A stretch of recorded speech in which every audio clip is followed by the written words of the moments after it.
Olá pessoal, tudo bem com vocês? Eu espero que sim.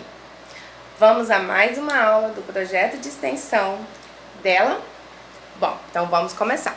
Hoje nós vamos falar sobre um assunto que eu já iniciei com vocês no final do semestre anterior, mas vou iniciar desde o início novamente, porque nós fizemos uma aula síncrona, né? Então ela não ficou gravada.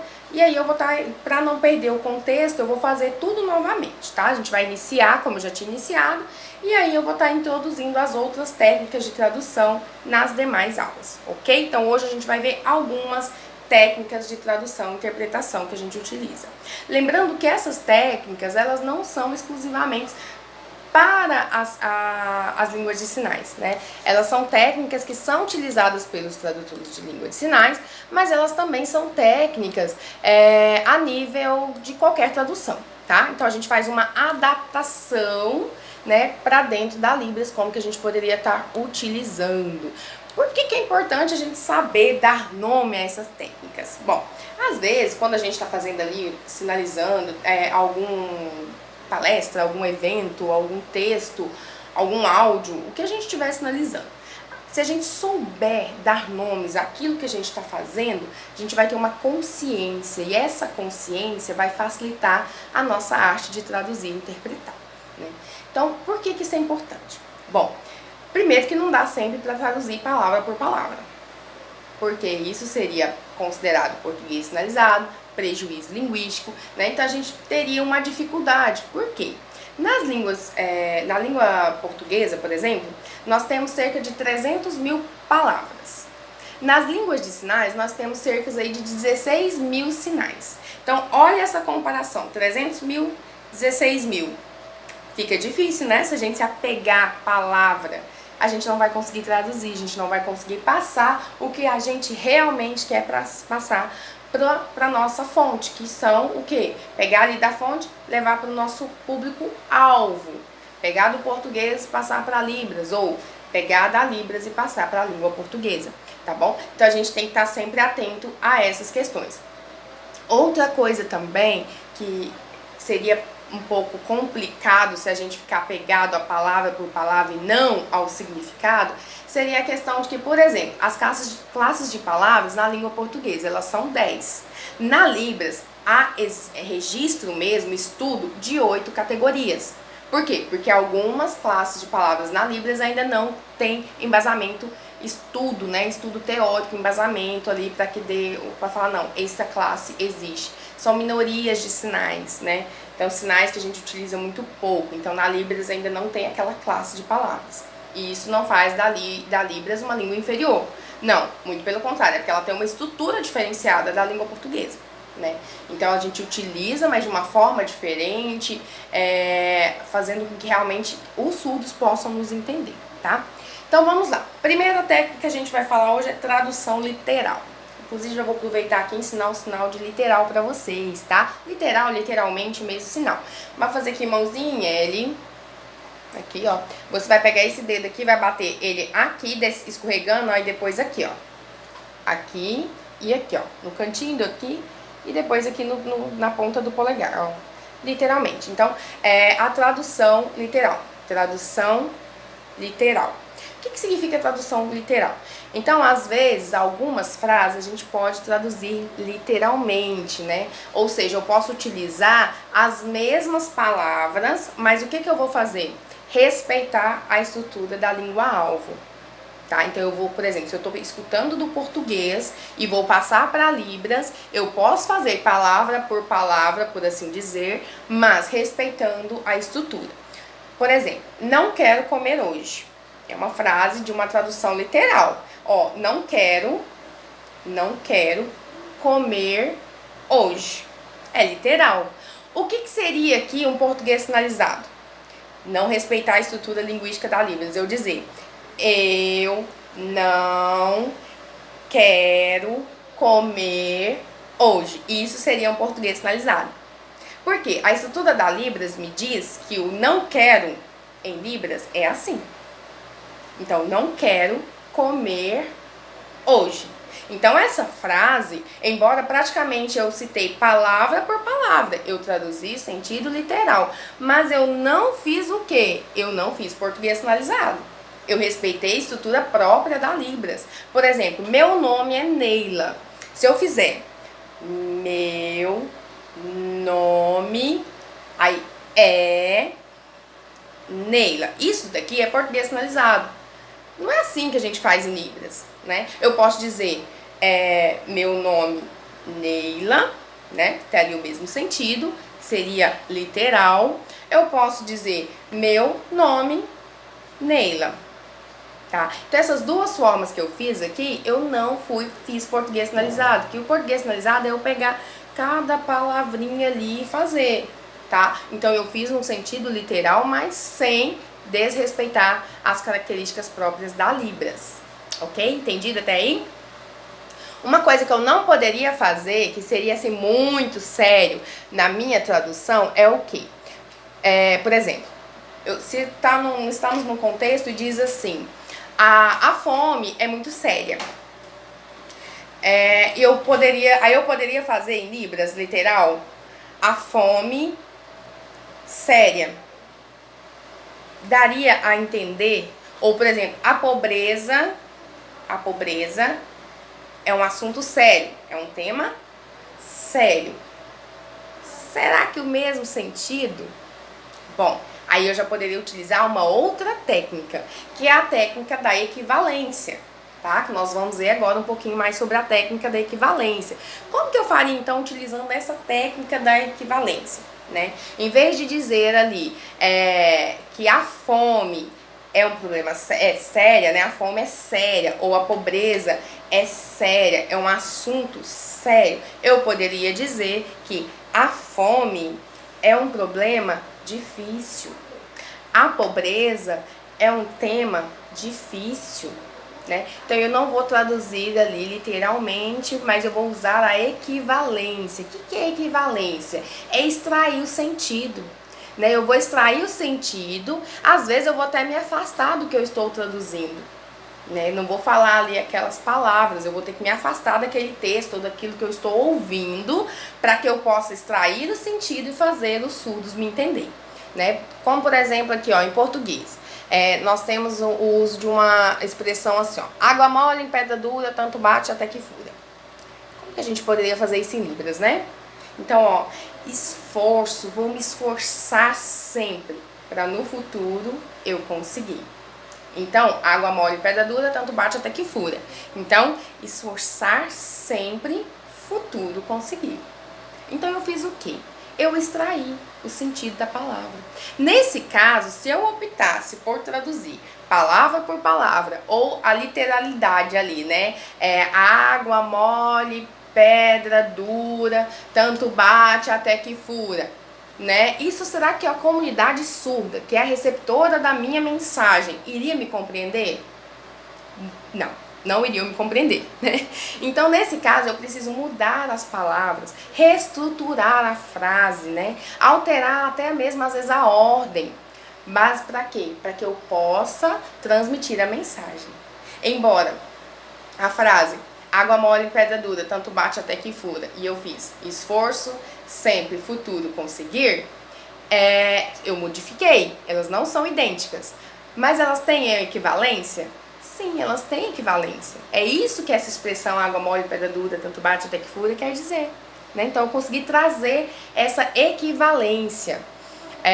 Por exemplo, essa da equivalência a gente utiliza muito, tá? É uma técnica de tradução que a gente utiliza muito nas línguas de sinais, tá bom? Vocês podem observar muitas vezes quando vocês estão fazendo as atividades lá para mandar lá no grupo, vocês vão utilizar muito essa técnica, que é extrair o sentido, ok? Bora lá agora falar um pouquinho de divergência de estilo. Dentro da divergência de estilo, nós temos algumas técnicas que podem ser utilizadas. Nessa aula de hoje eu vou citar duas, tá? Dentro de divergência no estilo. O que a gente pode dizer de divergência de estilo? Que existem diversas formas de sinalizar. Por exemplo, alguns tradutores e intérpretes, eles são mais detalhados ao fazer a interpretação. Outros organizam de uma forma para o texto ficar mais claro. Outros intérpretes, eles já sinalizam aqui, ó, mais miudinho, aqui pertinho do corpo. Outros já são mais expansivos, né? Já utiliza mais aqui o seu espaço. Isso por quê? Porque ninguém é igual. A minha letra não é igual à sua. A minha voz não é igual à sua. Então a minha sinalização não vai ser igual de outra pessoa, a não ser que eu esteja copiando. E isso não é o objetivo, né? Eu vou ficar copiando uma fala, eu vou ficar tentando imitar uma letra, eu vou imitar uma sinalização. Não, a gente vai desenvolvendo a nossa própria identidade, ok? Isso é muito importante. Não fiquem apegados, eu tenho que fazer igual fulano, igual ciclano. Não. Vão fazendo a aquisição, vão, né, fazendo a aquisição do conhecimento, vão criando consciência das técnicas de tradução, e aí você vai desenvolver a sua própria tradução. Porque traduzir é o quê? Traduzir é uma escolha, né? E principalmente quando a gente traduz simultaneamente, a gente vai fazendo aquela escolha durante a tradução. Por isso ninguém sinaliza igual a ninguém. Eu optei por um sinal. Isso faz parte do nosso direito como tradutor e intérprete. Escolher o léxico. Mas eu preciso ser fiel à mensagem, tá bom? Nem que eu tenha que usar essas técnicas, como nós já vimos aqui, tá? Como no caso da equivalência. E agora, dentro da divergência do estilo, vou mostrar para vocês duas que são uma versus a outra, né? Vamos ver explicitação versus omissão. Então, primeiro, explicitação. O que é explicitação? É tornar uma informação que já foi dita na palestra anteriormente, né? Mas que ali no momento daquela frase em específico, o palestrante que tá ali, quem tá proferindo o discurso, ele oculta essa informação, mas ela já foi dita. Por exemplo, aí a pessoa tá lá falando e diz assim, ó, ele estava cortando a árvore. Em vez de eu traduzir literalmente, né, ele cortando, né, a árvore. Como que corta uma árvore? Então, geralmente é com um machado ou com um serrote. Mas se na frase ali foi dito que ele era um lenhador, em vez de eu fazer ele cortando a árvore, não, eu já vou fazer aqui, né? Então, a pessoa, né, o lenhador, eu já substituí, eu não precisei fazer ele. Porque quando a gente faz o ele aqui na Libras, isso a gente pode meio que dar uma perdida, né? O surdo vai perguntar quem é ele mesmo, gente, peraí, deixa eu voltar aqui para contextualizar. Então, se eu uso essa técnica de explicitação, se eu clareio essa mensagem para os surdos que estão me assistindo, né, eles não vão ter que voltar lá e pensar quem é o ele. Não, eu já explicitei aqui essa informação que era o lenhador, que já foi dito lá no início da palestra, né? Então eu já coloquei que a pessoa, né, tava ali cortando a árvore, o lenhador, né, a árvore lá e ele cortando, ou se ele estava utilizando também o serrote, ele pode estar, o cortar, lembra que é um verbo instrumental, né, um verbo manual, a gente aprendeu isso na aula passada. Então a gente vai fazer essa explicitação, deixar claro, tá? Só temos que tomar cuidado nessa técnica para não dar informações que não foram ditas, ok? Isso não pode acontecer. Usar uma informação já dita, você organizou aqui na sua ideia e consegue explicitar isso de forma clara para o surdo, tá bom? Outro exemplo de explicitação. Por exemplo, se aí o palestrante está lá dizendo que Cuiabá, uma notícia, né? Alguma coisa de Cuiabá, mas aí na hora o intérprete não lembra o sinal de Cuiabá. Mas eu posso explicitar onde que é isso. O que é Cuiabá? É a capital do estado de Mato Grosso.